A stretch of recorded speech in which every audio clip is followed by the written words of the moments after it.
The city of Chicago buzzed with its usual life, bustling streets, honking cars, and people in constant motion. Inside a cozy little house on the edge of town, Emily Carter sat quietly at the kitchen table, staring into her half-empty cup of coffee. The room was warm, the smell of toast still lingering in the air, but Emily felt cold inside.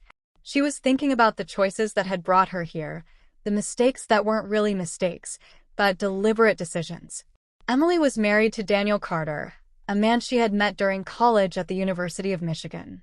Daniel was the kind of man who believed in hard work, responsibility, and loyalty. He wasn't flashy or overly romantic, but he was steady, dependable, and always there for her. When Emily had first met him, his calm nature had been a comfort after her chaotic teenage years. She admired his discipline, his patience, and his ability to remain composed even during life's storms. But as the years passed, Emily found herself craving something else, something more dramatic, exciting, and unpredictable. She mistook her boredom for a lack of love, confusing comfort with complacency. And that was when the trouble began. The first temptation.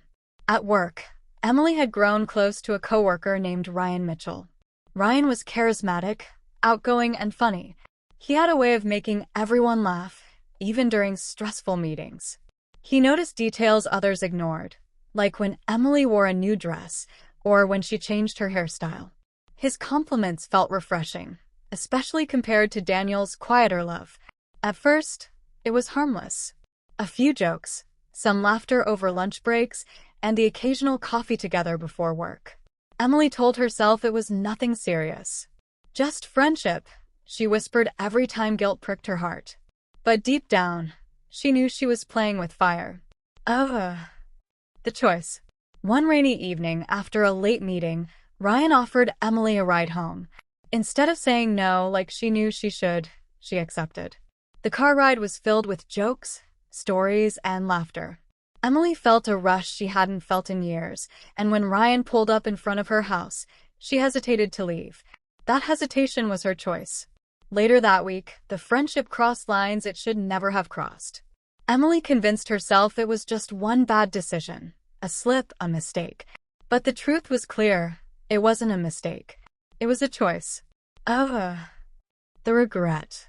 For a while, Emily tried to live with it. She smiled at Daniel, cooked dinner, laughed at his stories, and pretended everything was fine. But at night, when the house was quiet, guilt consumed her. Daniel's kindness, his trust, his loyalty, they cut her deeper than any punishment could. One Saturday morning, Daniel made her breakfast in bed. It wasn't fancy, just scrambled eggs, toast, and coffee, but it was thoughtful.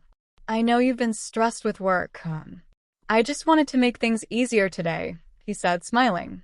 Emily felt her throat tighten. Tears stung her eyes as she realized the weight of her betrayal. Daniel deserved so much better. He gave his heart freely, while she had chosen to throw his trust away for something fleeting and shallow. The discovery. The truth always finds its way out.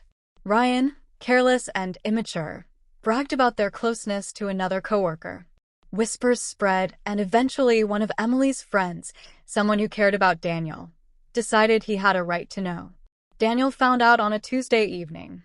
He walked into the living room, his face pale, holding his phone. "Emily," he said quietly, "is it true?" Her heart stopped. She wanted to deny it, to twist the truth, but the look in his eyes told her she couldn't. Daniel already knew. "Yes," she whispered, her voice breaking. "I made a terrible choice." Daniel sat down silent. His hands trembled as he set the phone on the coffee table. He didn't yell, didn't curse, didn't even cry. His calmness hurt more than anger ever could. "You didn't make a mistake, Emily," he finally said, his voice steady but cold. "You made a choice. And that choice wasn't me." The consequences. The days that followed were the hardest of Emily's life. Daniel moved out temporarily, staying with his brother in the suburbs. Emily stayed alone in their house, surrounded by memories of what they once had. The silence was unbearable. Every corner reminded her of Daniel's love. His books on the shelf, his jacket by the door, his favorite coffee mug on the counter. Her friends didn't look at her the same way. At work, whispers followed her. Even Ryan distanced himself, proving that his attention was never about love, but about thrill. Emily's world crumbled. She realized too late that what she thought was missing excitement was nothing compared to the security and love Daniel had given her. The reflection. One evening, Emily sat alone by the window journaling. She wrote every thought that crossed her mind. Cheating isn't a mistake. It's not something that just happens. Every step was a choice, and I chose wrong. Tears blurred the ink on the page. She prayed for forgiveness. From God, from herself, and hopefully one day from Daniel. The chance for redemption. Months later, Daniel returned to the house to collect some of his belongings. The air was heavy with unspoken words. Emily stood at the door, her hands shaking. "Daniel," she said softly, "I know I don't deserve it, but I need to say this. I'm sorry. I was selfish and I hurt you. You were always enough. I just didn't see it until I lost you."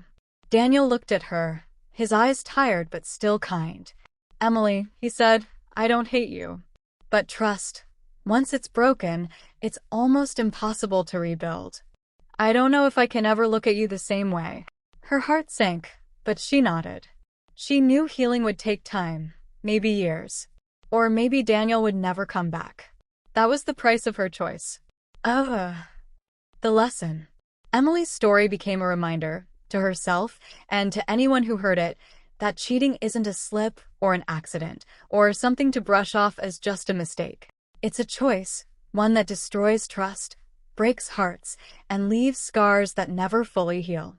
She lived with regret, but she also lived with the knowledge that she had learned a lesson the hardest way possible. If she could go back, she would choose differently. But in life, you can't rewind. You can only move forward, carrying the weight of your decisions. And so Emily walked on, determined to become a better person, even if Daniel never came back. Because at the end of the day, the truth remained.